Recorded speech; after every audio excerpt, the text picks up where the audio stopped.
نحمده ونستعينه ونستغفره ونؤمن به ونتوكل عليه ونعوذ بالله من شرور أنفسنا ومن سيئات أعمالنا من يهد الله فلا مضل له ومن يضلله فلا هادي له وأشهد أن لا إله إلا الله وحده لا شريك له وأشهد أن سيدنا وحبيبنا ومولانا محمدا عبد الله ورسوله الذي أرسله بالحق بشيرا ونذيرا وداعيا إلى الله بإذنه وسراجا منيرا فقد قال الله تبارك وتعالى في كلامه المجيد والفرقان الحميد সবাই জবান ছেড়ে দিয়ে পড়ি আউযু বিল্লাহি মিনাশ শাইতানির রাজিম বিসমিল্লাহির রাহমানির রহিম ওয়া ইবাদুর الذين يمشون على الأرض هونا وإذا خاطبهم الجاهلون قالوا سلاما والذين يبيتون لربهم سجدا وقياما قال رسول الله صلى الله عليه وسلم المكفرات أطعم الطعام ولين الكلام وصل بالليل والناس نيام أو كما قال عليه الصلاة والسلام وقال الله تبارك وتعالى في شان حبيبه إن الله وملائكته يصلون على النبي يا أيها الذين آمنوا صلوا عليه وسلموا تسليما اللهم صل على مولانا محمد وعلى آل سيدنا بلغ العلا بكماله كشف الدجى بجماله حسنت جميع خصاله صلوا عليه وآله يا رب کرمت اگر کرے آباد زبان کو جو دل فراسر کرے ربنا تقبل منا إنك أنت السميع العليم الحمد لله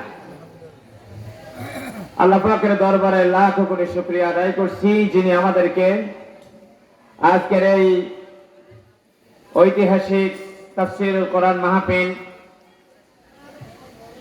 বড় পীর আব্দুল কাদের জিলানী রাহিমাহুল্লাহ এর ফাতিহা উপলক্ষে হাসমতুল্লাহ মাস্টার বাড়ি কর্তৃক আয়োজিত আজকের এই ঐতিহাসিক তাফসীরুল কোরআন মাহফিলের সম্মানিত সভাপতি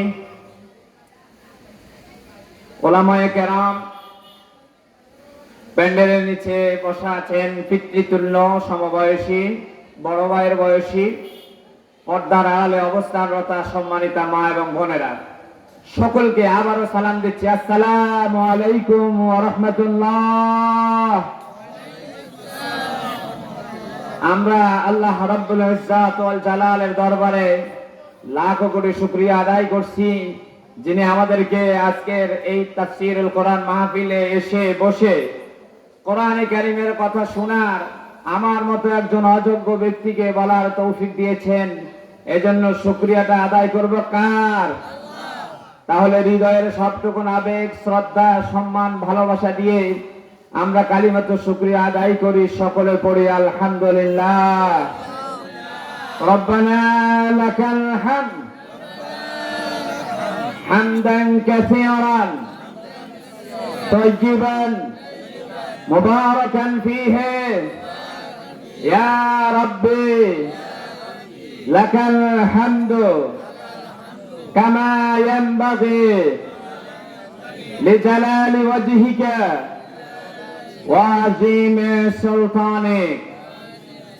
আমাদের এই প্রশংসার সওয়াব, দুরূদ শরীফের সওয়াব আল্লাহ পাক বিশ্ব নবীর পবিত্র রওজা মোবারকে পৌঁছায় দাও। সবাই বলে আমিন।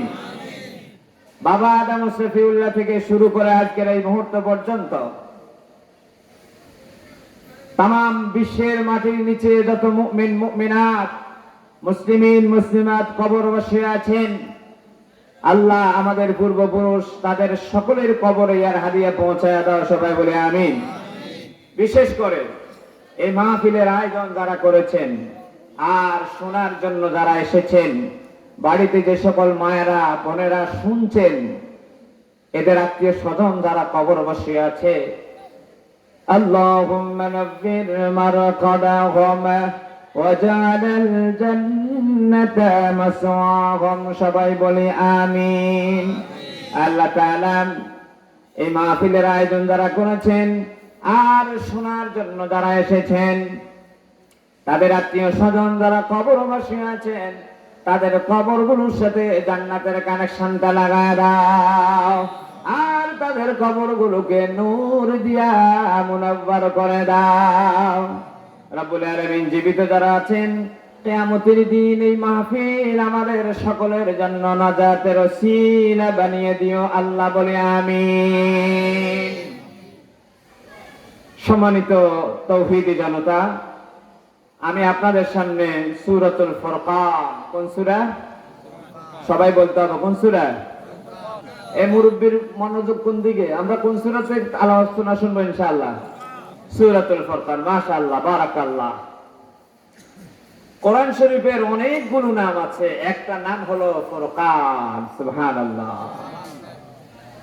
ফুরকান নামক যে সূরা, এই সূরা থেকে আজকে আমরা আলোচনা শুনবো ইনশাআল্লাহ।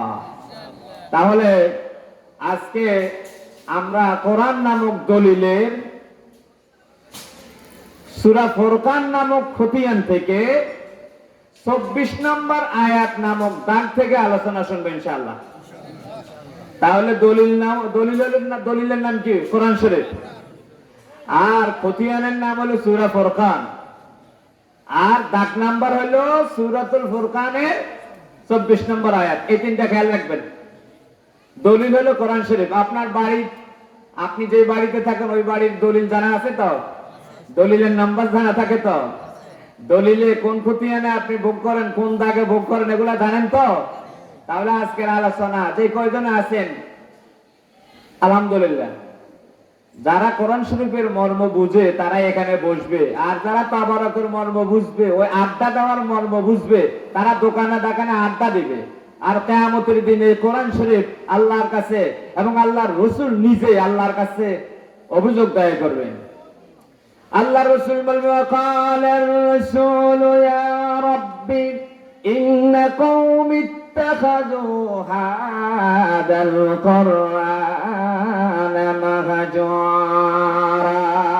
সূরা ফুরকান 19 নম্বর পারা।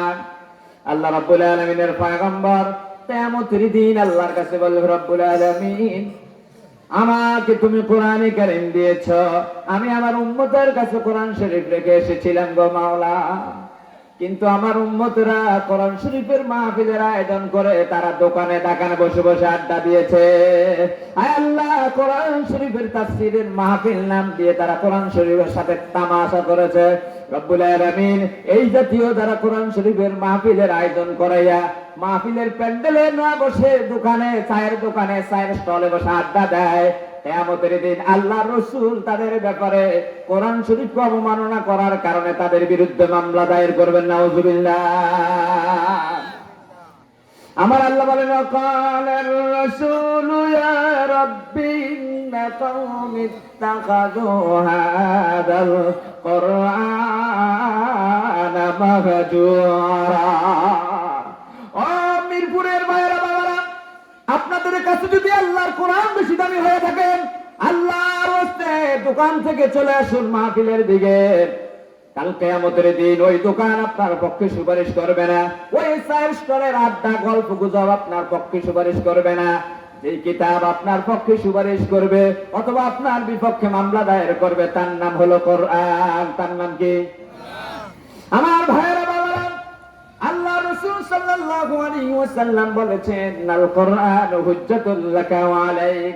কিয়ামতের দিন কোরআন কারীম কারো পক্ষে সুপারিশ করবে, আবার কারো বিপক্ষে মামলা দায়ের করবে। নাউযুবিল্লাহ। কোরআন শরীফ যদি আমার আপনার পক্ষে সুপারিশ করে তাহলে তো বেঁচে গেলাম, কিন্তু আল্লাহ না করুন এই কোরআন কারীম যদি আমার আপনার বিরুদ্ধে মামলা দেয়।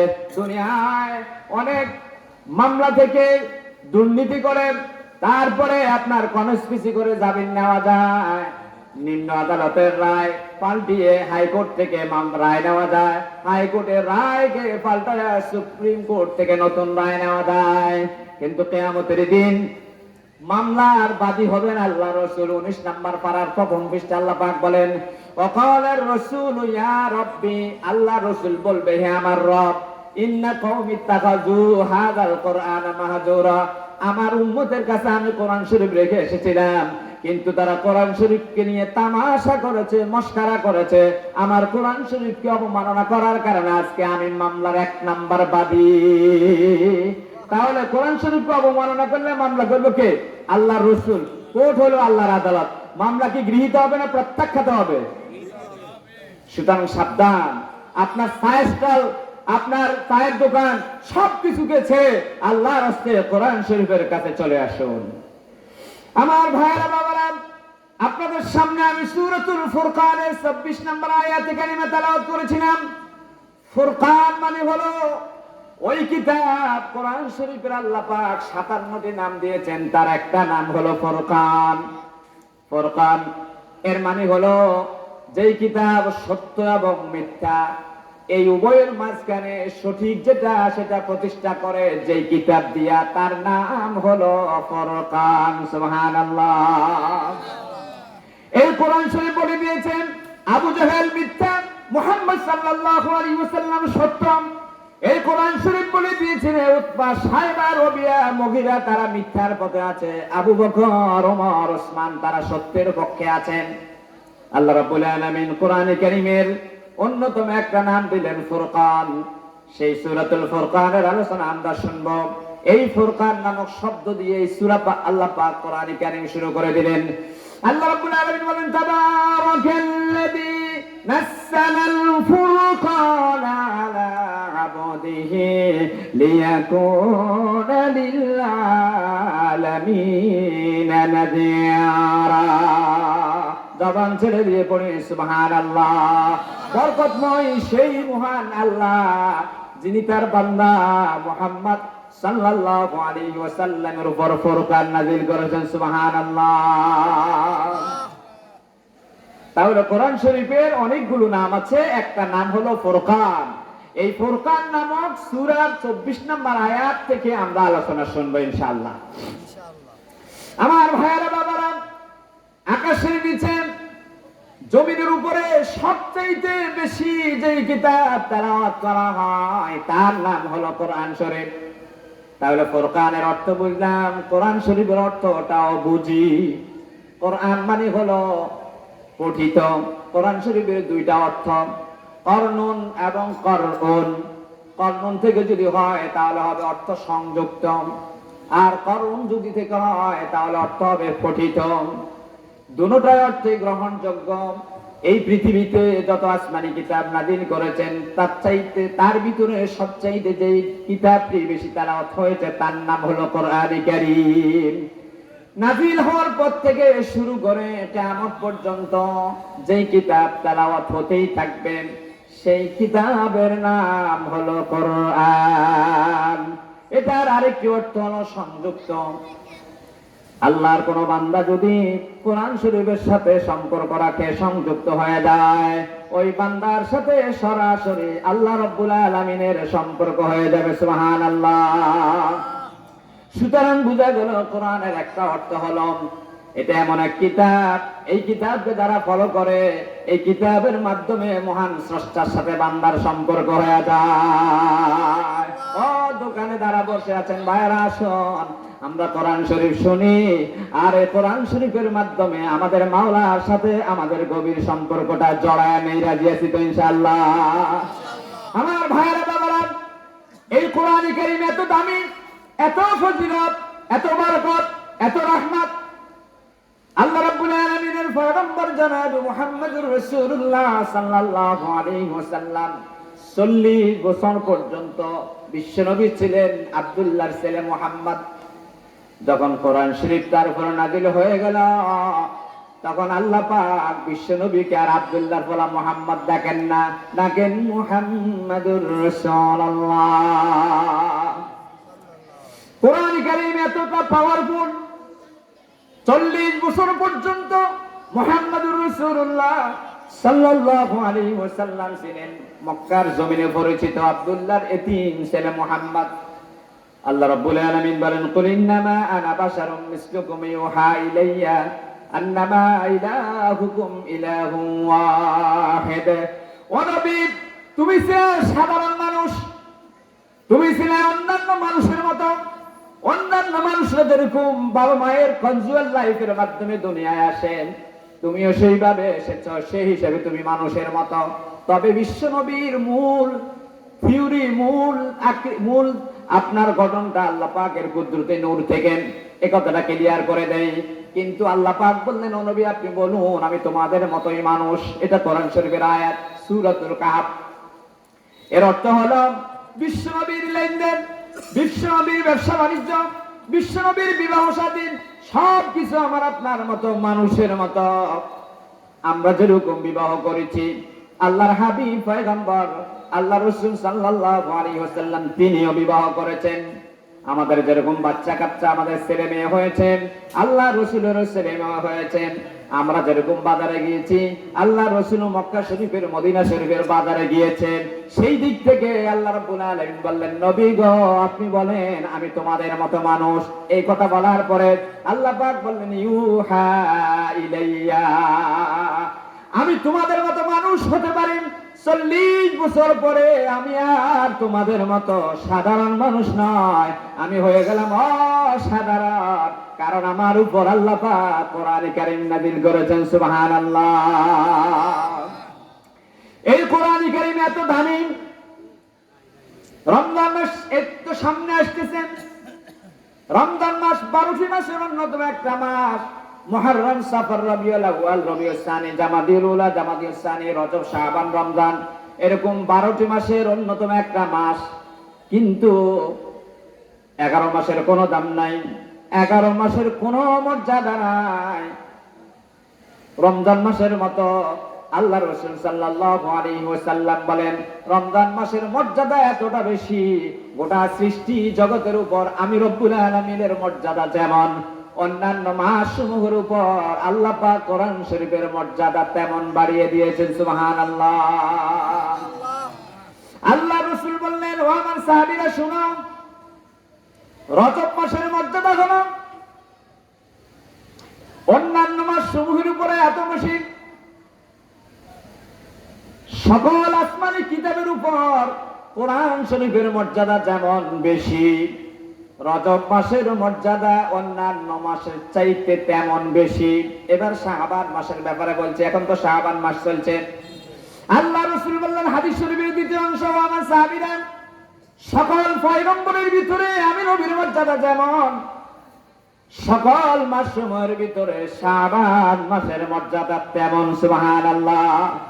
আল্লাহ রাসূল হাদিস শরীফের তৃতীয় অংশ বললেন, ও আমার সাহাবীরা শোনো, আকাশ জমিন, লৌহে মাহফুজ, আরশে আজিম, পাহাড় পর্বত, পয়গম্বর, নবী রাসূল, সব কিছুর চাইতে আল্লাহ রাব্বুল আলামিনের মর্যাদা যেমন বেশি, সকল মাসের চাইতে রমজান মাসের মর্যাদা তেমন বেশি। সুবহানাল্লাহ। তার একমাত্র কারণ হলো ওই রমজান মাসে আল্লাহ পাক কোরআনে কারীম নাযিল করেছেন। সুবহানাল্লাহ।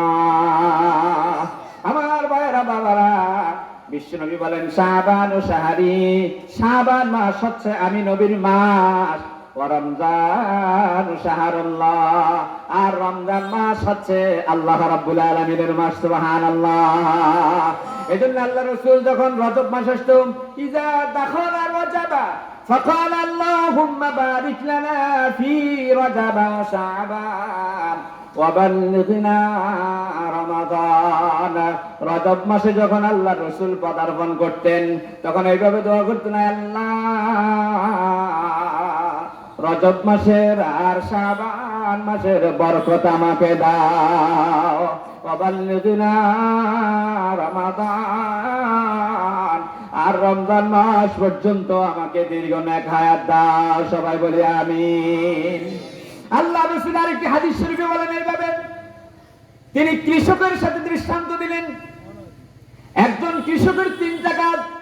সর্বপ্রথম জমি তৈরি করা কৃষকের 1 নাম্বার কাজ। 2 নাম্বার কাজ হলো কৃষক ভালো মানের বীজ বাছাই করে রোপণ করবেন।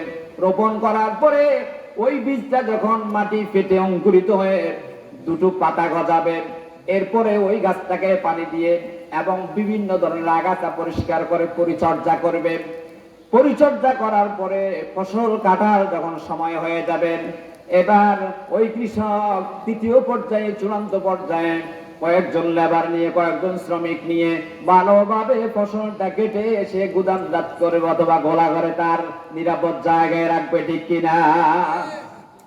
আল্লাহ রাসূল বলেন রজব মাসটা হলো কৃষকের জমি তৈরি করার মতো। আল্লাহর বান্দা রমজান মাসে চূড়ান্ত ভাবে ইবাদতের ফসল তার ঘরে তুলবে। এজন্য রজব মাসে সে ওই কৃষকের মতো জমি তৈরি করবে, মানে ইবাদত করার জন্য প্রিপারেশন নেবে। ফাঁকে ফাঁকে রোজা রাখবে, ফাঁকে ফাঁকে তাহাজ্জুদ পড়বে, ফাঁকে ফাঁকে কিয়ামুল লাইল করবে। শাবান মাস যখন আসবে, তখন কৃষকের ওই বীজটা বপন করার পরে দ্বিতীয় যে ধাপ, বীজটাকে বপন করার পরে গাছ যখন অঙ্কুরিত হয়, গাছ তার পরিচর্যা করে ফসল কাটার আগ পর্যন্ত যেমন পরিশ্রম করে, শাবান মাসে আল্লাহর বান্দা রমজান মাসের চূড়ান্ত ফসল সংগ্রহ করার জন্য শাবান মাসে পরিশ্রমটা আরেকটু বাড়ায়া দিবে। এরপরে রমজান মাসে রহমত, মাগফিরাত, নাজাত নিয়া আল্লাহ রাব্বুল আলামিনের ওই বান্দা আল্লাহর কাছ থেকে পুরা রহমত, মাগফিরাত, নাজাত নিয়া একবারে নিষ্পাপ বান্দাতে রূপান্তরিত হবে। আল্লাহ রাসূল বললেন শাবান মাস, রজব মাস এবং রমজান মাস, শাবান মাসে তোমরা ইবাদতের প্রিপারেশন তৈরি করবা, রজব মাসে ইবাদত একটু শুরু করবা, নফল রোজা রাখবা, কিয়ামুল লাইল করবা, তাহাজ্জুদ পড়বা। আর এটা প্রস্তুতির জন্য, এটা হলো তোমার রমজান মাসের প্রস্তুতি। আমার ভাইয়েরা বাবারা, ভালো স্কুল যেগুলা, ভালো মাদ্রাসা যেগুলা, সেগুলা মেট্রিকের রেজাল্টের আগে, মেট্রিকের পরীক্ষার আগে আরো দুটো পরীক্ষা নেয়, একটা প্রি টেস্ট নেয়, একটা টেস্ট নেয়, তারপরে ফাইনাল পরীক্ষা নেয়, নেয় কিনা? আল্লাহ রাসূল বলেন রজব মাসটা হলো প্রি টেস্ট, শাবান মাসটা হলো টেস্ট, আর রমজান মাসটা হলো ফাইনাল পরীক্ষা। সুবহানাল্লাহ। তাহলে রমজান মাসের এত দাম, এর একমাত্র কারণ আল্লাহ রাব্বুল আলামিন নাযিল করেছেন এই মাসে কোরআন। সুবহানাল্লাহ। এই কোরআন শরীফ এত পাওয়ারফুল, এত দামি, 5 টাকা 10 টাকা দামের কাপড় এই কোরআন শরীফের সাথে যখন লেগে যায়, ওই কোরআন শরীফের সাথে লেগে থাকার কারণে ওই কাপড়টা যদি মনের অজান্তে পায়ে লেগে যায়, আল্লাহর কোন বিবেকবান বান্দার স্থির থাকতে পারে না, সাথে সাথে নিয়ে চুমু খায়। খায় কিনা? কেন খায়? কারণ এটা কোরআন শরীফের সাথে লেগেছিল। অথচ 100, 150, 500 জাপানি ডরের পাঞ্জাবি গায়ে দিছে, কিন্তু এটার ওয়াশরুমে নিয়ে পা দিয়ে কত না ছটা শটে, ঠিক কিনা? কিন্তু এই সুলতানটা হাত দিয়ে অত্যন্ত শ্রদ্ধার সাথে এই সুলতানটা ধোয়। কারণ কি? এটা কোরআন শরীফের সাথে লেগেছে। সুবহানাল্লাহ। আমার ভাইরা, এই রমজান মাস গতানুগতিক 12টি মাসের মতো একটা মাস, কিন্তু এর দামটা এত বেড়ে গেল। রমজান মাসে একটা নফল যদি আদায় করে, অন্য মাসে 70টা নফল আদায় করলে যে সওয়াব পাইতো, রমজান মাসে একটা নফল আদায় করলে অন্য মাসে 70টা নফল আদায় করার সমান সওয়াব পাবে। কারণ কি? কারণ হলো কোরআন শরীফ, ঠিক কিনা? একটা ফরজ যদি আদায় করেন, গায়রে রমজানে ন্যূনতম 70টি ফরজ আদায় করলে যে সওয়াবটা আপনি পাইতেন, রমজান মাসে একটা ফরজ আদায় করার কারণে সমান সওয়াব, একেবারে সর্বনিম্ন তেমন সওয়াব পাইবেন। কারণ কি? কারণ হলো কোরআন। তাহলে কোরআনে কারীম এমন একটি কিতাব, এই কোরআনের এক নাম হলো সংযুক্ত, এই কোরআনের এক নাম হলো সম্পর্ক, এই কোরআনের এক নাম হলো মিলিত হওয়া। তাহলে কোরআন শরীফের সাথে যে সম্পর্ক রাখবে, কোরআন শরীফের সাথে যে সংযোগ রাখবে, কোরআন শরীফের সাথে যে মিলিত হয়ে যাবে, সে আল্লাহ রাব্বুল আলামিনের একেবারে নৈকট্যশীল বান্দাতে রূপান্তরিত হয়ে যাবে। সুবহানাল্লাহ। এই কোরআন কারীমের এত দাম, আল্লাহ রাসূল সাল্লাল্লাহু আলাইহি ওয়াসাল্লাম বলেন, মান ক্বারা আয়াতিন ফি লাইলাতিন লাম ইয়াকতুব মিনাল গাফিলিন। আল্লাহ রাসূল বলেন, যে ব্যক্তি রাত্রে শোয়ার আগে কোরআন কারীমের 10টি আয়াত তেলাওয়াত করে ঘুমাবে, সারা রাত ইবাদতকারীর মধ্যে সে গণ্য হয়ে যাবে। সুবহানাল্লাহ। আল্লাহ রাসূল আরেকটি হাদিস শরীফে বলেছেন, আল্লাহর কোন বান্দা যদি ঈশার নামাজের পরে সূরাতুল বাকারার শেষ দুটো আয়াত পড়ে ঘুমায়, সারা রাত তাহাজ্জুদ নামাজ পড়লে যে সওয়াবটা পাইতো, সূরাতুল বাকারার শেষ দুটো আয়াত তেলাওয়াত করে ঘুমানোর কারণে আল্লাহ পাক তার আমলনামায় সারা রাত তাহাজ্জুদ পড়ার সমান সওয়াবটা লিপিবদ্ধ করে দিবেন। সুবহানাল্লাহ। আমার ভাইরা, বাবারা, আল্লাহ রাসূল ফরমায়, আল্লাহর কোন বান্দা যদি ঈশার নামাজের পরে সূরাতুল মুলকটা যদি তেলাওয়াত করে, 29 নম্বর পারার 33 নম্বর আয়াত বিশিষ্ট একটা সূরা, এই সূরা মুলক যদি তেলাওয়াত করে ঘুমায়, কিয়ামতের দিন আল্লাহ পাক বান্দার মাথার পাশে এই কোরআন কারীমটাকে উপস্থিত করায় দিবেন। সুবহানাল্লাহ। এজন্য বিশ্বনবী বলেন, আল কোরআনু হুজ্জাতুল লাকা ওয়া আলাইক। ও আমার সাহাবীরা রে, কোরআন শরীফের সাথে সম্পর্ক রাখো, এই কোরআন শরীফ তোমার জন্য সুপারিশ করবে। আর এই কোরআন শরীফের সাথে যদি সম্পর্ক না রাখো, আল কোরআন হুজ্জাতুল লাকা ওয়া আলাইক, কোরআন শরীফ তোমার বিরুদ্ধে মামলা দায়ের করবে। কোরআন শরীফ যদি মামলা দেয়, ওই মামলার রায় হওয়ার মতো কোনো সুযোগ সেখানে হবে না। আমরা কি কোরআন শরীফের সাথে সম্পর্ক রাখতে রাজি আছি? এশার নামাজ পড়ছি তো সবাই। আমি এখানে এশার নামাজ বাসে পড়লাম, অনেক ভাইরে দেখছি দোকানে। তাহলে আপনারা আসছেন মাহফিলে, কিন্তু এশার নামাজটা জামাতে পড়লেন না। অথচ আল্লাহ রাসূল বলছেন, মান সাল্লা সালাতাল ইশাই ফি জামাতিন ফাকান্নামা কামা নিসফাল লাইল। আল্লাহ রাসূল ফরমায়, আল্লাহর কোন বান্দা যদি ঈশার নামাজটা বা জামাত আদায় করে, অর্ধেকটা রাত্রে দাঁড়িয়ে দাঁড়িয়ে নফল নামাজ পড়লে যে সওয়াব পাইতো, ঈশার নামাজটা জামাতের সহিত আদায় করার কারণে ওই অর্ধেকটা রাত্রে দাঁড়িয়ে নফল নামাজ পড়ার সমান সওয়াব আল্লাহ পাক তার আমলনামায় লিপিবদ্ধ করে দিবেন। সুবহানাল্লাহ। এরপর আল্লাহ রাসূল বললেন, ওমান সাল্লা সালাতাস সুবহি ফি জামাতিন ফাকান্নামা কামাল লাইলা কুল্লা। আল্লাহ রাসূল বলেন, কেউ যদি ঈশার নামাজের পরে ফজরের নামাজটাও বা জামাত আদায় করে, বাকি অর্ধেকটা রাত্র, ঈশার কারণে অর্ধেকটা রাত্র, ফজরের কারণে বাকি অর্ধেকটা রাত্র, ফাকান্নামা কামাল লাইলা কুল্লা, পুরা রাত্রটাই নফল নামাজ পড়লে যে সওয়াব পাইতো আল্লাহ পাক তার আমলনামায় সেই সওয়াবটা লিপিবদ্ধ করে দিবেন। সুবহানাল্লাহ।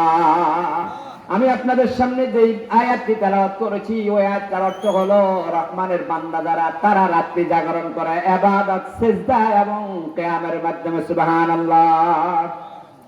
সূরাতুল ফুরকানের যে আয়াত আমি আপনাদের সামনে তেলাওয়াত করেছি, আলোচনা যেটা করব ভূমিকা দিয়ে ফেললাম। আল্লাহ রাব্বুল আলামিন বলেন রহমানের বান্দা তো তারা যারা রাত্রিটা অতিবাহিত করে সিজদা এবং কিয়ামের মাধ্যমে। সুবহানাল্লাহ। আল্লাহ রাব্বুল আলামিন সূরাতুল ফুরকানের 26 নম্বর আয়াতে বলেন ওয়াল্লাযীনা ইয়াবিতুনা লিরাব্বিহিম সুজদাও ওয়া কিয়ামা। নামাজের মধ্যে সিজদার কিয়াম আছে কিনা? আমার আল্লাহ রাব্বুল আলামিন বলেন রহমানের বান্দা যারা তাদের 13টি বৈশিষ্ট্য।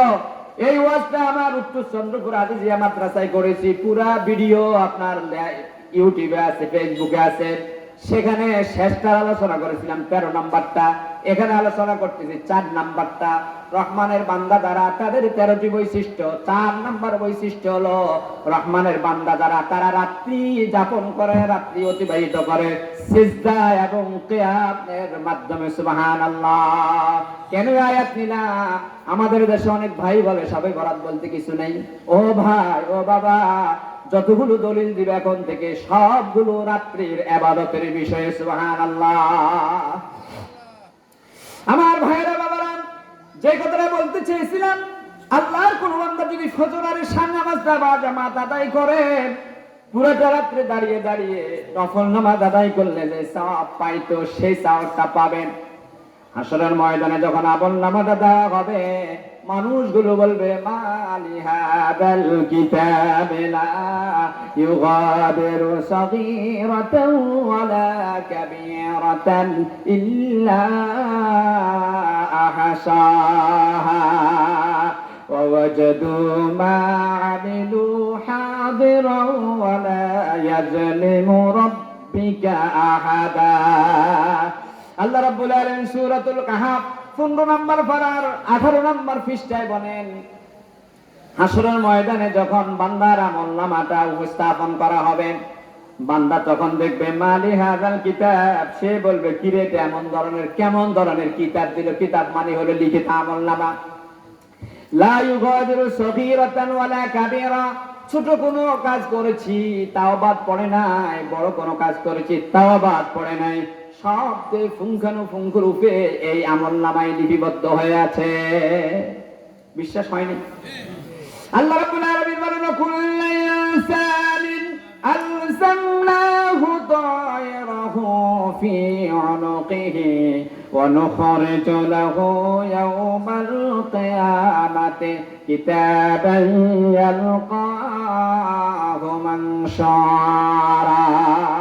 15 নম্বর পারার 2 নম্বর পৃষ্ঠা সূরাত বনী ইসরাইল আল্লাহ পাক বলেন প্রত্যেক মানুষের গলায় আমি সিসি ক্যামেরা ঝুলিয়ে রেখেছি। কি ক্যামেরা? 2 জন ফেরেশতা আছেন, তাদের সাথে অটো ক্যামেরা, সিসি ক্যামেরা আছে। ওই ক্যামেরাটা গলায় ঝুলানো আছে, দেখা যায় না।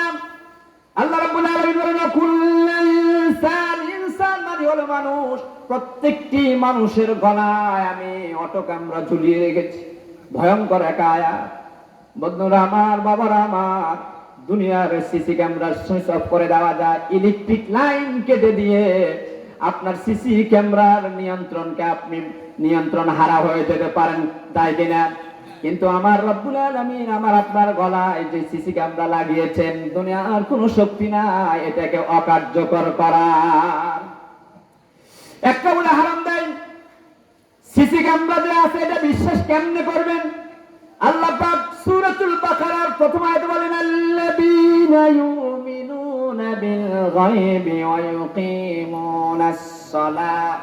মুমিন তোরা, মুত্তাকি তোরা, যাদের 1 নাম্বার বৈশিষ্ট্য হলো যা দেখে না, আমি কোরআন শরীফে বলছি, না দেখো বিশ্বাস করে, তারা হলো মুত্তাকি। সুবহানাল্লাহ।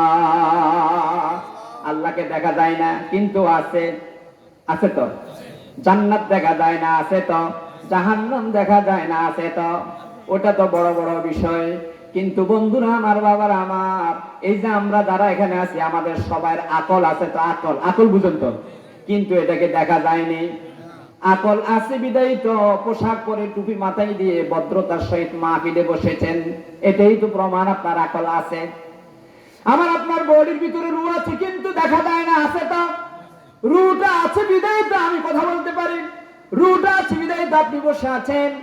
তেমনি ভাবে রু যেমন আছে দেখা যায় না, আমার আর আপনার ব্রেন আছে, আকল আছে, এটা দেখা যায় না। অনুরূপ ভাবে দুই কাঁধে ফেরেশতা আছে আর গলায় আল্লাহর কুদরতি সিসি ক্যামেরা আছে, এগুলা ডাউনলোড হচ্ছে, এটাও তেমন দেখা যায় না। এবার আমার আপনার এই ডাউনলোডকৃত এই সিসি ক্যামেরা ধারণকৃত ভিডিও যেই কিতাব আমাকে আপনাকে দিবে পড়ার জন্য, আল্লাহ পাক বলবেন ইকরা কিতাবাকা কাফা বিনাফসিকাল ইয়াউমা আলাইকা হাসিবা। আল্লাহ পাক বলবে রে বান্দা পড়, আজকে এভিডেন্সের জন্য, প্রমাণের জন্য আর গোয়েন্দা রিপোর্টের দরকার নাই। গোয়েন্দা রিপোর্ট দুনিয়াতে যা আমার ফেরেশতারা করেছে, এখন তুমি নিজে পড়ো। যখন পড়বে সে তখন হতবাক হয়ে যাবে, আল্লাহ এশার নামাজটা জামাতের সহিত পড়েছি, তুমি কত দয়া করেছ, তুমি কত মায়া করেছ, মেহেরবানি করেছ। আল্লাহ সূরাতুল বাকারার শেষ দুটো আয়াত তেলাওয়াত করে ঘুমিয়েছিলাম, আল্লাহ গো আয়াতুল কুরসিটা পড়ে ঘুমিয়েছিলাম, আল্লাহ সূরা হাশরের শেষ তিনটে আয়াত পড়ে ঘুমিয়েছিলাম। ও মাওলা, আমি তো মনে করেছি এটা যতটুকু তেলাওয়াত করেছিস প্রত্যেকটি হরফের বিনিময়ে তুমি 10 দিবা, কিন্তু তুমি তো তা করো না, তুমি তো এটাকে বহু গুণে বাড়ায়া পুরা রাত্রটাই আমার ইবাদতের ভিতরে গণ্য করে দিয়েছ। আমার আল্লাহ রাব্বুল আলামিন বলেন মান হুয়া কানিতুন লাইলি সাজিদান ওয়া কাইমান ইয়ারজাউল আখিরা ওয়া ইয়ারজু রাহমাতাহু। আল্লাহ রাব্বুল আলামিন 23 নম্বর পারার 18 নম্বর পৃষ্ঠায় বলেন ওই মানুষগুলো হলো সেরা ওদের চাইতে যেই মানুষগুলো রাত্রে এশার নামাজ পড়লো না, কোরআন শরীফ পড়লো না, চায়ের দোকানে টেলিভিশনের সামনে ফেসবুক ইউটিউব নিয়ে ব্যস্ত ছিল, এশার নামাজটা পড়ে নাই। ওই মানুষগুলোর চাইতে সেরা মানুষ হলো ওরা যারা রাত্রিটার কিছু অংশে ইবাদতের মাধ্যমে, কিছু অংশটা ঘুমের মাধ্যমে আদায় করে, রাত্রের হকটা আদায় করেছে। আম্মান হুয়া কানিতুন নাদা আল্লাইলি সাজিদান, সাজিদান মানে হলো সিজদা দিয়েছে, ওয়া কাইমান কিয়াম করেছে, ইয়াহজারুল আখিরা পরকালের ভয়ঙ্কর শাস্তিকে ভয় করেছে, ওয়া ইয়ারজু রাহমাতাহু আল্লাহ পাকের রহমত কামনা করে ঘুমিয়েছে। ওই মানুষগুলো ওদের চাইতে দামি যারা এই কাজটা করে নাই।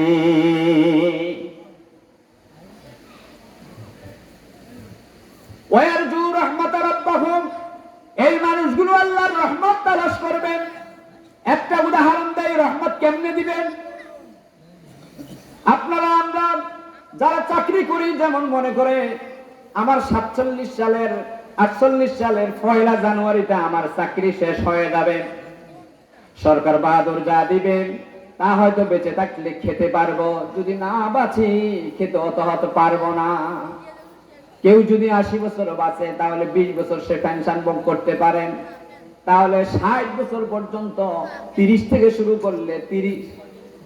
করলে 60 বছর পর্যন্ত 30 বছর চাকরি করলেন, আল্লাহ পাক আপনাকে 80 বছর হায়াত দিলে পেনশন খাইলেন 20 বছর।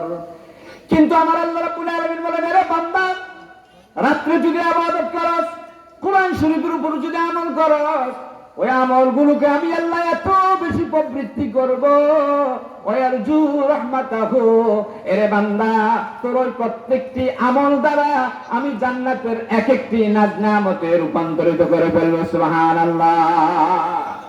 আল্লাহ রাব্বুল আলামিন 27 নম্বর পারা 17 নম্বর পৃষ্ঠায় বলেন ইয়াউমা তারাল মুমিনিনা ওয়াল মুমিনাতি ইয়াসানুরুহুম বাইনা আইদিহিম ওয়া বিআইমানিহিম বুশরাকুমুল ইয়াওমা জান্নাতুন তাজরি মিন তাহতিহাল আনহার। আল্লাহ রাব্বুল আলামিন বলেন কিয়ামতের দিন ও বান্দা তোমরা যে যে ইবাদত করেছিলা এক একটা ইবাদত দিয়ে এক এক ধরনের নাজ নেয়ামত আমি আল্লাহ তোমাদেরকে উপভোগ করাবো সুবহানাল্লাহ। নামাজের মতো ইবাদত দিয়ে নূর বানাইয়া ফুলসিরাত পার করার মতো ব্যবস্থা করে দিব সুবহানাল্লাহ।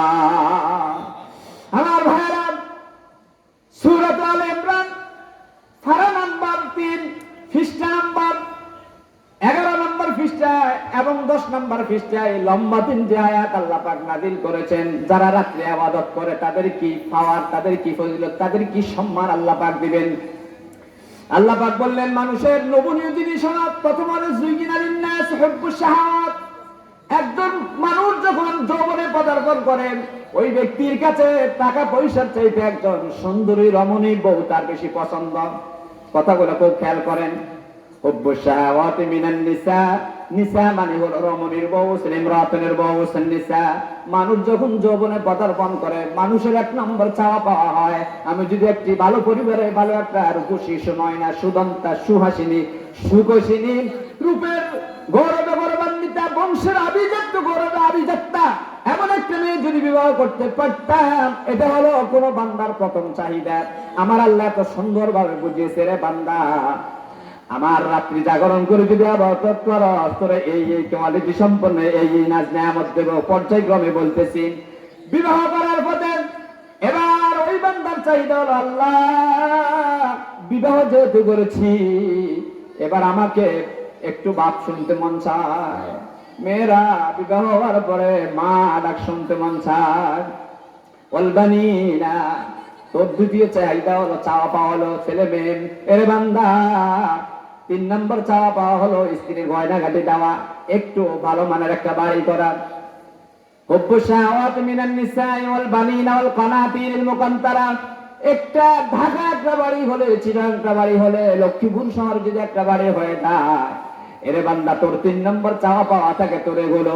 বাড়িও যখন হইলো এবার একটা দৌড়াদৌড়ি করার জন্য ঘোরার জন্য ওয়াল খাইরিল মুসাওয়ামাতি ওয়াল আনামি ওয়াল হাস। ওই জামানায় মানুষগুলো বেশি ভ্রমণ করতে ওঠে আর ঘোড়ায়। এই জামানার মানুষগুলো হেলিকপ্টার আছে হেলিকপ্টার অথবা পাজেরো গাড়ি এরকম গাড়ির চাওয়া পাওয়া আছে কিনা মানুষের। আমার আল্লাহ রাব্বুল আলামিন বলেন এরে বান্দা দুনিয়ার যত হাবিজাবি আছে যত চাওয়া পাওয়া আছে কুল আউনাব্বিউকুম বিখাইরিন মিন যালিকা মা ইনদা রাব্বিকুম, ও নবী আপনার উম্মতদেরকে শুনিয়ে দেন তাদের জন্য আমি জান্নাতে আরো কোটি কোটি কোটি গুণ দামি দামি জিনিস রেখে দিয়েছি। তবে তাদের ভিতরে এই বৈশিষ্ট্যগুলো থাকতে হবে। আল্লাযীনা ইয়াকুলুনা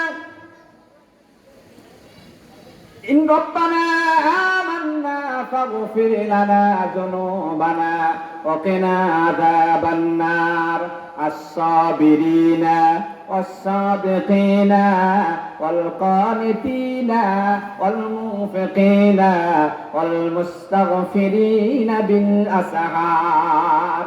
দুনিয়ায় তোমার যত চাওয়া পাওয়া আছে এই সব চাওয়া পাওয়ার চাইতে কোটি কোটি গুণ দামি জিনিস দেব। 5টি বৈশিষ্ট্য যদি তোমাদের কাছে থাকে শেষ 5 নাম্বার বৈশিষ্ট্য হলো গভীর রজনীতে উঠে যদি রাত্রি জাগরণ করে যদি সেজদায় লুটিয়ে কিয়াম করে যদি 2 চোখের পানি ফেলে দিতে পারো আমি আল্লাহকে যদি খুশি করতে পারো আমি আল্লাহ রাব্বুল আলামিন দুনিয়ায় তোমাদের চাওয়া পাওয়া তার চাইতে আরো কোটি কোটি গুণে দামি জিনিস তোমাদের জন্য রিজার্ভ রেখে দিয়েছি সুবহানাল্লাহ। আল্লাহ রাব্বুল আলামিন বলেন ইন্না শানাহুন্না ইনশাআ ফাজআলনাহুন্না আবকারা। সূরাতুল ওয়াকিয়া।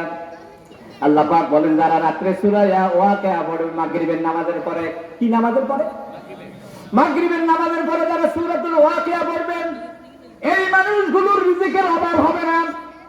রিজিক এক জিনিস আর গাড়ি বাড়ির মালিক আরেক জিনিস। রিজিক তো ওটাই যা আপনি খেতে পারেন, কিন্তু গাড়ি বাড়ির মালিক আপনি খেতে পারেন না, ওটা রিজিক না, ওটা শুধু আপনি দেখে শোক আর মালিকানা সুখ ভোগ করেন। আল্লাহ রাব্বুল আলামিনের পয়গম্বর বলেন যারা সূরা ওয়াকিয়া পড়বে মাগরিবের পরে এই মানুষগুলোর রিজিক অভাব অনটন হবে না, খেয়ে মরবেন। হযরত ওসমান রাদিয়াল্লাহু তাআলা আনহু তিনি যখন খলিফা আব্দুল্লাহ ইবনে মাসউদ তিনি তখন অসুস্থ। আব্দুল্লাহ ইবনে মাসউদের কোনো ছেলে নাই, 3টা মেয়ে। আব্দুল্লাহ ইবনে মাসউদের বাড়িতে গেলেন মাগরিবের টাইমে দেখার জন্য। হযরত ওসমান তখন খলিফা। হযরত আব্দুল্লাহ ইবনে মাসউদকে বললেন, আমি কি তোমার জন্য একজন ডাক্তার ডাকবো নাকি? বললে, কাকে ডাক্তার ডাকবেন? মূল ডাক্তারে তো আমাকে অসুস্থ বানাইছে। ডাক্তারকে? মূল ডাক্তারে তো আমাকে অসুস্থ বানিয়েছেন। বললো যে তুমি যে মারা যাবে, অনেক লম্বা কাহিনী, আমি তোমার জন্য রাষ্ট্রীয় কোষাগার থেকে রেশনের ব্যবস্থা করে দেয়, যেহেতু তোমার ইনকাম করার মতো কোনো ছেলে নাই। আব্দুল্লাহ ইবনে মাসউদ বললেন, ও ওসমান, আমি হুজুরের ফলো করি। হুজুর বলেছে আল্লাহর কোন বান্দা যদি তার ছেলে মেয়েকে সূরাতুল ওয়াকিয়া শিক্ষা দিয়ে দেয়, সালাতুল মাগরিবের পরে যদি তেলাওয়াত করে, ওই সন্তানগুলো কোনোদিন না খেয়ে মরবে না। আমার রাসূল যেটা বলে গিয়েছে আমি ওটাই করেছি। স্থায়ী রেশন কার্ডের ব্যবস্থা করে দিয়েছি, সূরাতুল ওয়াকিয়া মুখস্থ করায়া দিয়েছি। সুতরাং তোমার মতো ওসমানকে আর রাষ্ট্রীয় কোষাগার থেকে রেশন কার্ডের ব্যবস্থা করার দরকার নাই। সুবহানাল্লাহ। আমার ভাইরা, তাহলে রাত্রি জাগরণ সালাতুল মাগরিবের পরে যদি আপনি সূরা ওয়াকিয়া পড়েন, আল্লাহ রাসূল বলেন, ইন্না ইনশাআল্লাহুন্না ইনশা, এই মানুষগুলোকে কিয়ামতের দিন নারীদেরকে 16 বছর বয়সে বানাবে। কয় বয়সে? পুরুষদেরকে বানাবে 33 থেকে 32 বছর বয়সের। ইন্না ইনশাআল্লাহুন্না ইনশা, কাদেরকে? যারা সালাতুল মাগরিবের পরে সূরা ওয়াকিয়া পড়বে। সুবহানাল্লাহ। পড়বে তো ইনশাআল্লাহ। এইভাবে রাত্রের ইবাদতের কথা যদি বলতে চাই, আল্লাহর হাজির নাজির জানি বলে অন্তত 2-10 ঘন্টা বলার মতো আল্লাহ তৌফিক দিবে ইনশাআল্লাহ। আমার ভাইয়ের, আল্লাহ রাব্বুল আলামিন বলেন, ইনশা ফাজআলনাহুন্না আবকারা উরবান আতরাবা। সালাতুল মাগরিবের পরে যারা আউয়াবিন 6 রাকাত পড়লো, সূরা ওয়াকিয়াটা পড়লো, এই মানুষগুলোকে আল্লাহ পাক যখন হাসরের ময়দানে উঠাইবেন, জান্নাতে যখন নিবেন, এই মানুষগুলোকে যত বয়স্ক হয়ে মরুক না কেন, 100, 150, 200 বছর বয়সে মরলে গো এই মানুষটা 30 থেকে 33 বছর বয়সী হয়ে উঠবে। সুবহানাল্লাহ। যেই মা, যে বোন এই সূরাতুল ওয়াকিয়া পড়বেন, এই মা এই বোন যদি 90 বছর বয়সে ইন্তেকাল করে, এই মা এই বোন 16 বছর বয়স হয়ে যাবেন। এই মা বোন তার স্বামীকে ফিরে পাবে, যে স্বামীর বয়সটা 33 বছর, 30 থেকে 33 বছর বয়সের হবে। ওই স্বামীকে যারা 70 জন হুর দিবে, ওই সকল হুরের নেতৃত্ব দিবে দুনিয়ার তার স্ত্রী। এবার বুঝেন, নেতৃত্ব দিতে হইলে গুণের রূপে সবচেয়ে বেশি হওয়া দরকার আছে কিনা? এই মা বোন মুখের সব দাঁতগুলো পড়ে গিয়েছেন, পা পেটে গিয়েছেন, কঙ্কাল হয়ে মৃত্যুবরণ করেছে, কিন্তু যৌবনকালে সূরাতুল ওয়াকিয়া পড়ার কারণে এই মা বোন হাসরের ময়দানে 16 বছর বয়সী হয়ে উঠবে। ওই যে আল্লাহর কুদরতি বানানো যে হুর, তাদের চাইতে রূপ লাবণ্য আরো অধিক বেশি মনে হয়ে যাবে। সুবহানাল্লাহ। আর বুঝবেন নি, আয়াত জিগালো জিজ্ঞেস তো আলোচনা হবে শুরু। একটু জিকির করে, লা ইলাহা ইল্লাল্লাহ, লা ইলাহা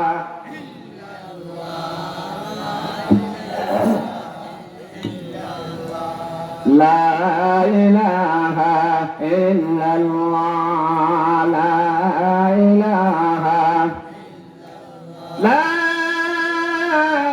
ইলাহা ইল্লাল্লাহ মুহাম্মাদুর রাসূলুল্লাহ। তাহলে শান নামাজের পরে আমরা সূরা মুল পড়ব, মাগরিবের পরে সূরাতুল ওয়াকিয়া পড়ব। আল্লাহ রাসূল বলেন, আল্লাহর কোন বান্দা যদি শান নামাজ পড়ে সূরাতুল মুল পড়েন, সূরাতুল মুলকের আরো 3টি নাম আল্লাহ রাসূল রেখেছেন। সূরাতুল মুলক একটা আছে, মুলক মানে হলো রাজত্ব, মুলক মানে হলো সাম্রাজ্য। আল্লাহ পাক বলেন, তাবারাকাল্লাযী বিয়াদিহিল মুলক, বরকতময় সেই মহান সত্তা যার হাতে পুরো পৃথিবীর রাজত্ব। সুবহানাল্লাহ। পুরো পৃথিবীর রাজত্বের মালিক কে?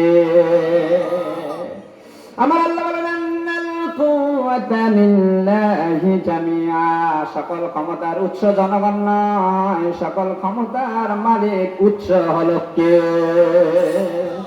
সকল ক্ষমতার উৎস যদি জনগণ হতো, তাহলে এই দেশে 30% লোক আওয়ামী লীগ করেন, এত চেষ্টা করেও প্রশাসনের 90% লোক শেখ হাসিনার পক্ষে ছিল। কিন্তু বন্ধুরা, বাবারা আমার, বলেন তো, ক্ষমতার মালিক যদি জনগণ আর প্রশাসন হইতো, শেখ হাসিনা কি দুপুরের খাবার ছাড়া যাইতো কিনা? দুপুরের খাবার রান্না করেছে কিন্তু খাইতে পারছেন। তাহলে বোঝা গেল ক্ষমতার মালিক জনগণ নয়, ক্ষমতার মালিক কে? আল্লাহু লা ইলাহা ইল্লা হুয়াল হাইয়ুল কাইয়্যুম লা তা'খুযুহু সিনাতুন ওয়ালা নাওম লাহু মা ফিস সামাওয়াতি ওয়া মা ফিল আরদ। তাহলে আল্লাহ পাক বলেন, সে আল্লাহর গোলামি করব যার কোনো শরীক নেই, যিনি ঘুমান না, তন্দ্রা নাই, যিনি আকাশ এবং জমিনের একচ্ছত্র মালিক। আকাশ এবং জমিনের একচ্ছত্র মালিককে? যেই সূরার ভিতরে রাজত্বের কথা আছে, সূরাতুল মুলক, তাবারাকাল্লাযী বিয়াদিহিল মুলক, বরকতময় সেই মহান সত্তা আল্লাহ, যার হাতে সমগ্র সাম্রাজ্য, রাজ্য, মহারাজ্য, সাম্রাজ্যের মালিকানা আল্লাহর কুদরতি হাতে। সুবহানাল্লাহ। ছোট্ট একটা বাংলাদেশ নয়, এরকম কোটি কোটি বাংলাদেশ হজম করতে পারে একটা তারকা। পৃথিবীর চাইতে 9,13,00,000 গুণ বড় হলো সূর্য। এরকম সূর্যকে খেয়ে হজম করতে পারে এরকম বহু বহু তারকারা যে আছে কিনা? অথচ ছোট্ট একটা পৃথিবী আমরা বলি দেশে ক্ষমতার মালিক জনগণ। এই কথাটা যদি কেউ জেনে শুনে বলেন, শিরক হবে। কি হবে বলেন? কি হবে বলেন? শিরক হবে, কবিরা গুনাহ হবে। ক্ষমতার মালিক আল্লাহ। আল্লাহ যখন যারে ভালো মনে করে তখন তারে করে। আল্লাহ রাব্বুল আলামিন বলেন, কুলিল্লাহুম্মা, বলেন কুলিল্লাহুম্মা মালিকাল মুলকি তুতিল মুলকা মান তাশা ওয়া তানসিউল মুলকা মিম্মান তাশা ওয়া তুইজ্জু মান তাশা ওয়া তুযিল্লু মান তাশা বিয়াদিকাল খায়র ইন্নাকা আলা কুল্লি শাইইন কাদির। আছেন কোরআন শরীফে সূরা আলে ইমরান 10 নম্বর পারা 3 নম্বর পৃষ্ঠায়। ও নবী, আপনি বলুন, হে আল্লাহ, কুলিল্লাহুম্মা মালিকাল মুলক, রাজত্বের মালিক তুমি। তুতিল মুলকা মান তাশা, তুমি যাকে ইচ্ছা তাকে রাজত্ব দাও। ওয়া তানজিউল মুলকা মিম্মান তাশা, যার কাছ থেকে ইচ্ছা তুমি তার কাছ থেকে রাজত্বটাকে ছিনায়া নাও। আসলে কোন শরীরে বিয়াদিকাল খায়র, সব কিছু তোমার হাতে, ঠিক কি না? এই আয়াতের ব্যাখ্যায় ইমাম আযম আবু হানিফার একটা ঘটনা মনে পড়ে গেল। তিনি যখন ছোট্ট মানুষ, এখনো পুরোপুরি বড় আলেম হন নাই, বয়স 12 থেকে 13 বছর হতে পারে, ছোট্ট একজন মানুষ। কিন্তু বাগদাদে ইহুদিরা, খ্রিস্টানরা একটা বিতর্ক অনুষ্ঠান করবে। ওই বিতর্ক অনুষ্ঠানে তারা, ইহুদিরা খ্রিস্টানরা মুসলমানদেরকে প্রশ্ন করবে। মুসলমানরা যদি জবাব দিতে পারে তাহলে তারা সারেন্ডার করে ইসলাম কবুল করবেন। আর মুসলমানরা যদি জবাব দিতে না পারে তাহলে ইহুদি খ্রিস্টানদের পণ্ডিতদের, পাদ্রীদের কাছে মুসলমানরা সারেন্ডার করবে। দীর্ঘদিন পর্যন্ত ঘোষণা করে দেওয়া হলো, বাগদাদের একেবারে মেইন ফটকে, মেইন কেন্দ্রে মুসলমানদের সাথে আর কি খ্রিস্টান আর ইহুদিদের সাথে বিতর্ক হবে। মঞ্চস্থ করা হলো, মঞ্চ সাজানো হলো, হাজার হাজার মানুষ, ইহুদি খ্রিস্টান তারাও আসলো, মুসলমানরাও আসলো। মুসলমানরা এক পাশে বসলো আর খ্রিস্টানরা ইহুদির এক পাশে বসলো। খ্রিস্টানদের বড় বড় পাদ্রী যারা, ইহুদিদের বড় বড় পণ্ডিত যারা, তারা স্টেজে উঠলো। তারা প্রশ্ন করবে মুসলমানদেরকে, মুসলমানরা জবাব দিবে। এজন্য তারা উপরে উঠলো। ইহুদি খ্রিস্টানদের বড় বড় পণ্ডিতরা স্টেজের উপরে, মুসলমানরা জবাব দিবে। যেহেতু মুসলমানরা জবাব দিবে, তারা বলল মুসলমানরা ছাত্রের তুল্য, তারা থাকবে নিচে। ইমাম আযম আবু হানিফার ব্রেনে হিট করলাম। তিনি বলল, না, এটা হতে পারে না, এটা আকবরুল্লাহ প্রমাণ। মাঝখান থেকে দাঁড়িয়ে বলল, ইমাম আযম আবু হানিফা দাঁড়িয়ে বলল, ও সভা মঞ্চের সবার কাছে আমার একটা প্রস্তাব।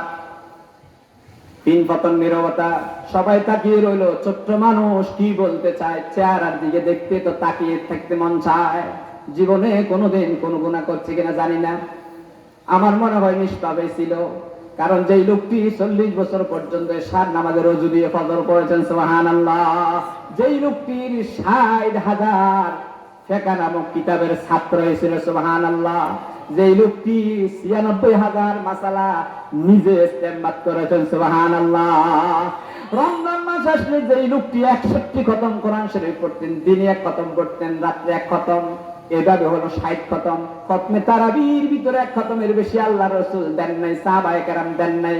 এজন্য তারাবির ভিতরে 1 খতম করে মোট 61টি খতম পড়েছেন এই লোকটা। ছোট্ট যখন তিনি বললাম, আজকের এই সভা মঞ্চের সব জাতির প্রশ্নের জবাব আমি দেব। যদি মুসলমানরা প্রশ্ন করে তার উত্তর আমি দেব, ইহুদি খ্রিস্টানরা যদি প্রশ্ন করে তার উত্তর আমি দেব। বললে যে তাই নাকি? বলে হ্যাঁ। সবাই নীরব, নীরবতা অবলম্বন করে তাকিয়ে আছে, কি বলে। এত বড় পণ্ডিতরা বসে আছে, মুসলমানদের বড় বড় পণ্ডিতরা আছে, আলেমরা আছেন। বললে যে আপনারা সবাই নিচে নামেন। ইহুদি খ্রিস্টান কোন পণ্ডিত স্টেজে থাকতে পারবে না, মুসলমানরা তো স্টেজে নাইয়ে উঠতে পারবে না। সব প্রশ্নের জবাব আমি দিব। বলেন তো, যারা প্রশ্নের জবাব দেয় তারা সেরা না যে প্রশ্ন করে তারা সেরা?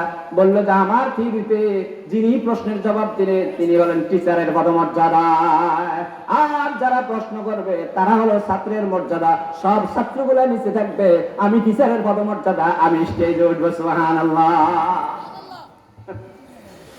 প্রথম প্রশ্ন আসলো, নোমান, তার অরিজিনাল নাম হলো নোমান বিন সাবেত। আবু হানিফা হলো তার মেয়ের নাম। মেয়েও যোগ্য হওয়ার কারণে মেয়ের নামে বেশি পরিচিত পেয়ে গিয়েছেন, কিন্তু তার অরিজিনাল নাম হলো নোমান। কেন আবু হানিফা হিসেবে পরিচিত পাইছে সেটা পরে বলবো। আমার ভাইয়েরা, বাবারা, প্রথম প্রশ্ন আসলো, আচ্ছা বলো তো তোমার আল্লাহ এখন কি করেন? প্রশ্ন করার সাথে সাথে বলে দিল, আমার আল্লাহ কি করেছে দেখেন নাই?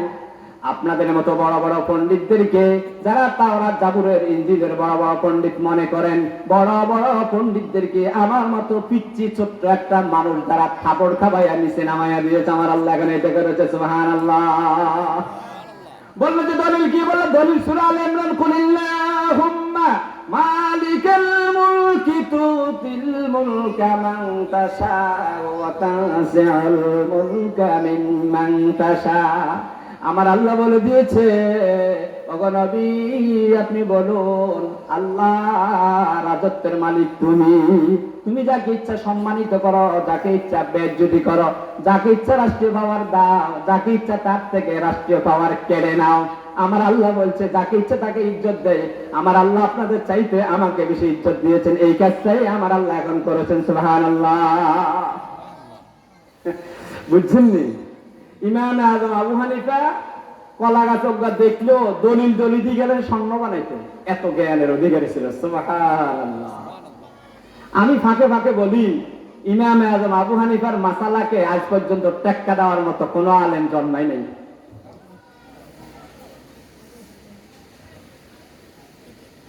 ইমাম আযম আবু হানিফা একবার মদিনা শরীফে গেছেন। ইমাম আযম আবু হানিফা তো যদিও এই আপনার ইয়েতে জন্মগ্রহণ করছেন, পারস্যে, কিন্তু তিনি লেখাপড়া করে বড় হয়েছেন কুফা, ইরাকের বসরা, কুফা, এগুলো ছিল তার পদচারণায় ভরপুর। তখন তো ইলেকট্রনিক মিডিয়া ছিল না। মিজানুর রহমান আজহারি, আমির হামজা, আমার মতো ছোট ইব্রাহিম হুজুর ফেসবুকে, ইউটিউবে কনভার্স কিছু কিছু মানুষ চিনে, ওনাদেরকে বড় বড় মানুষেরা বেশি চিনে। হাজিরপাড়া ইউনিয়ন, 2 ইউনিয়ন আমারও চিনে। কিসের কারণে? ফেসবুকের কারণে, ইউটিউবের কল্যাণে। তখন তো এটা ছিল না। ইমাম মালিক রাহিমাহুল্লাহ তিনি আর ইমাম আযম আবু হানিফা তারা সমসাময়িক। ইমাম মালিক মসজিদে নববীর খতিব, আল্লাহু আকবার, তিনিও 4 মাযহাবের মালিকি মাযহাবের প্রতিষ্ঠাতা। তো আল্লাহ রসুলের রওজা জিয়ারত করার জন্য ইমাম আযম আবু হানিফা একদিন কোথায় গেলেন? মদিনা শরীফে গেলেন। যাইয়া হযরতে ইমাম মালিকের পিছনে ইমাম আযম আবু হানিফা ফজরের নামাজ পড়লেন। ফজরের নামাজ পড়ার পরে এরা তো একজন আরেকজনকে চিনে না, যার যার জায়গায় সে খেদমত করে। তো হ্যান্ডশেক করলেন, কথাবার্তা বললেন। তো বললো যে আমি কুফা থেকে আসছি। কোথা থেকে? কথাকে বুঝবেন নেই, আমি কোথা থেকে আসছি। তো কুফাবাসীর একটা বদনাম আছে না, ওই যে হযরত হোসেন রাদিয়াল্লাহু তাআলা আনহুর পামপট্টি দিননি কুফাবাসীরা বিশ্বাসঘাতকতা করলো না, যার কারণে এজিদরা বাহিনী ইমাম হোসেনকে শহীদ করলো। তো কুফাবাসীদের একটা বদনাম আছে না। এখন ইমাম মালিক বলে আল কুফি লা ইউফি, কুফাবাসীরা বড় গাদ্দার। কারে কর? কিন্তু কেউ কারো চিনে না কে কারে। কিন্তু ইমাম আবু হানিফা জানছে, যেহেতু জানে মসজিদে নববীর খতিব উনি বড় একজন। এখন ইমাম মালিক ইমাম আজম আবু হানিফারে বলতেছে আল কুফি, কুফাবাসীরা লা ইউফি, তারা বড় বিশ্বাসঘাতক। ইমাম মালিক রাহিমাহুল্লাহ তিনি ছন্দে বলছেন নিজের বানানো বাক্য দিয়ে। ইমাম আজম আবু হানিফা তিনি কোরআন শরীফের সূরাত তাওবা থেকে দলিল দিয়েছেন ওয়ামিন নাহালিল মাদিনাতে মারাদু আলান নিফাক। আল্লাহু আকবার। ওয়ামিন নাহালিল মাদিনাতে মারাদু আলান নিফাক। আল্লাহ রাব্বুল আলামিন আব্দুল্লাহ ইবনে উবাইর ব্যাপারে আয়াত নাযিল করছে। নবী গো, আপনি মনোক্ষুণ্ণ হইবেন না। আব্দুল্লাহ ইবনে উবাই মদিনার অধিবাসী হলেও এই লোকটা মুনাফিকের সর্দার, এই লোকটা আপনার ক্ষতি করবে। ইমাম আজম আবু হানিফা দম করে যখন আয়াত ছাড়ি দিল ওয়া মিন আহলিল মাদিনাতি মারাদু আলান নিফাক, এই মদিনাতে বিশ্বনবীর রওজা আছে, মুনাফিকের সর্দার আব্দুল্লাহ ইবনে উবাইর জন্ম এই স্থানে আছে। মারি দিছেন এক কথা। এখন ইমাম মালিকের সব খাওয়া গেল, কিরে এত বড় দলিল দিল, পাওয়ারফুল একটা অ্যানসার করে দিল। আমি একটা বাক্য নিজের বাক্য নিজে বানাইলাম আল কুফি লা ইউফি, বিশ্বাসঘাতক হলো কুফাবাসীরা। এটা কোন হাদিস শরীফের দলিল না, কোরআন শরীফের দলিল না, কিন্তু আমার কথার জবাবে ওহিয়াতে সূরাতুত তাওবা আল্লাহর আয়াত দিয়ে দলিল দিয়ে দিল। এবার জিজ্ঞাসা করলো আপনার নাম কি? আল্লাহু বললো যে আমার নাম নোমান বিন সাবিত। এবার গলাগুলি করে জড়াইয়া দড়িয়া বললো বাইরে জীবন আপনার নাম বহু শুনেছি, আজকে বুঝতে পেরেছি আপনার ইলম আল্লাহ পাক আপনাকে কত বড় আলেম বানিয়েছেন। সুবহানাল্লাহ। কইতাম নি আর কথা, টাইম আছে নি? আছে কেন? আমার ভাইরা বাবারা, তাহলে রাত্রি জাগরণের এত ফজিলত। আল্লাহ রাব্বুল আলামিন বলেন আকিমিস সালাতা ওয়া মিনাল লাইলি ফাতাহাজ্জাত বিহি নাফিলাতান লাকা আসা আন ইয়াবআসাকা রাব্বুকা মাকামান মাহমুদা। সূরা বনী ইসরাইল 15 নম্বর পারার 8 নম্বর পৃষ্ঠার মাঝামাঝি আয়াত। আমার আল্লাহ বলে রে বান্দা, সূরাতুল বাকারার শেষ আয়াত পড়লে তাহাজ্জুদের মতো সওয়াব পাবি, হুবহু তাহাজ্জুদ পাবি না। হুবহু তাহাজ্জুদ পড়তে হলে অরিজিনালি তাহাজ্জুদ পড়তে হবে। ওয়া মিনাল লাইলি ফাতাহাজ্জাত বিহি নাফিলাতাল লাক, আমার অরিজিনাল খাস বান্দা যারা এশারের পরে গদ্দুরা ঘুমানোর পরে তারা তাহাজ্জুদ নামাজ পড়েন। এই তাহাজ্জুদ যারা পড়ে নবী আপনি তাহাজ্জুদ পড়েন আছে আইয়াবাতাকা রাব্বুকা মাকামান মাহমুদা। ও নবী আপনি তাহাজ্জুদ নামাজ পড়েন, আপনাকে আমি মাকামে মাহমুদের মালিক বানায়া দিব। সুবহানাল্লাহ। মা মানা মাকামে মাহমুদ, হোয়াট মিন্স মাকামে মাহমুদ? মাকামে মাহমুদ কি? আমরা যখন আযানে জবাব দেই আমরা বলি ওয়াবাসুহু মাকামান মাহমুদাল্লাযী ওয়া'আদতা, করিনি আল্লাহুম্মা রাব্ব হাযিহিদ দাওয়াতিত তাম্মাতি ওয়াস সালাতিল কায়িমা। আযানের পরে দোয়া পড়ে কিনা একটা শব্দ আছে তো শেষে ওয়াবাসুহু মাকামান মাহমুদাল্লাযী ওয়া'আদতা। আয় আল্লাহ আমাদের রাসূলকে তুমি মাকামে মাহমুদ দান করিও, যে মাকামে মাহমুদের প্রতিশ্রুতি তুমি দিয়েছ, নিশ্চয়ই তুমি প্রতিশ্রুতি ভঙ্গ করো না। অঙ্গীকার। বাইতুল মুকাররমে আযান দেওয়ার পরে বাংলা অনুবাদ এটা করে কিনা? আমার আল্লাহ বলে বন্ধু আপনি আপনি যদি তাহাজ্জুদ করেন ওই মাকামে মাহমুদ দিব। আপনার কথা শুনে আপনাকে ফলো করে আপনার উম্মতের ভিতরে যারা তাহাজ্জুদ করবেন, ওই মাকামে মাহমুদের একটা অর্থ হলো আমি আপনাকে সবচাইতে বড় সুপারিশকারী বানাবো। যারা আপনাকে অনুকরণ করে তাহাজ্জুদ করবে, ওই সুপারিশকারী যেহেতু আমি আপনাকে বানাবো, ওদেরকেও আপনি অন্তর্ভুক্ত করে নেবেন। যারা রাত্রে এশার নামাজের পরে কতটুকু ঘুমানোর পরে তাহাজ্জুদের নামাজটা আদায় করেন। সুবহানাল্লাহ। আমার আল্লাহ রাব্বুল আলামিন বলেন মিনাল লাইলি ফাতাহাজ্জাদ বিহি নাফিলাতান লাকা আসা আন ইয়াবাতাকা রাব্বুকা মাকামান মাহমুদা। যারা রাত্রের কিছু অংশে তাহাজ্জুদের নামাজ আদায় করে ফরজ ইবাদতের ঘাটতি পূরণের জন্য, নাফিলাতান লাক, এই মানুষগুলোকে আমি মাকামে মাহমুদ দান করব। ও নবী, যে মাকামে মাহমুদ আমি আপনাকে দিয়েছি, আপনার মাকামে মাহমুদ হলো আপনাকে সব পয়গম্বররা যখন হাসরের ময়দান কায়েম হয়ে যাবে, কেউ সুপারিশ করার জন্য আমি আল্লাহর সামনে দাঁড়াবে না। আদম ও সফিউল্লাহর একটা অভিযোগ আসবেন, ঈসা রুহুল্লাহর একটা অভিযোগ আসবেন, ইব্রাহিম খলিলুল্লাহ একটা অভিযোগ দিয়ে মাপ চাইবে, আমার সামনে দাঁড়াবে না। আপনি নবীকে আমি মাকামে মাহমুদ দেব, সুপারিশ করার মতো যে মর্যাদা, সেই সম্মান, যে আসন, সেটা আমি দিব আপনাকে। তার নাম হলো মাকামে মাহমুদ। ওগো নবী, যারা রাত্রে এশার নামাজের পরে তাহাজ্জুদ নামাজ পড়লো, আপনি মাকামে মাহমুদের মালিক হবেন, মানে আপনি মহান সুপারিশকারী হবেন আমি আল্লাহর কাছে। আর আপনার ওই সুপারিশের অন্তর্ভুক্ত তাদেরকে করতে পারবেন যাদের ঈমানের সাথে এশার নামাজের পরে তাহাজ্জুদ নামাজ আছে। সুবহানাল্লাহ। আয় আল্লাহ, আমাদের সবাইকে রাত্রে অন্তত 4 রাকাত হলো 2 রাকাত হলো তাহাজ্জুদ নামাজ পড়ার তৌফিক দিয়ে দিও, বলি আমিন। সালাতুল লাইলি মাসনা মাসনা। আল্লাহ রাসূল বলেছেন রাত্রের নফল নামাজগুলো 2 রাকাত করে পড়ে। আল্লাহ রাসূল 2 রাকাত করে 8 রাকাত পড়তেন, 2 রাকাত করে 12 রাকাত পড়তেন।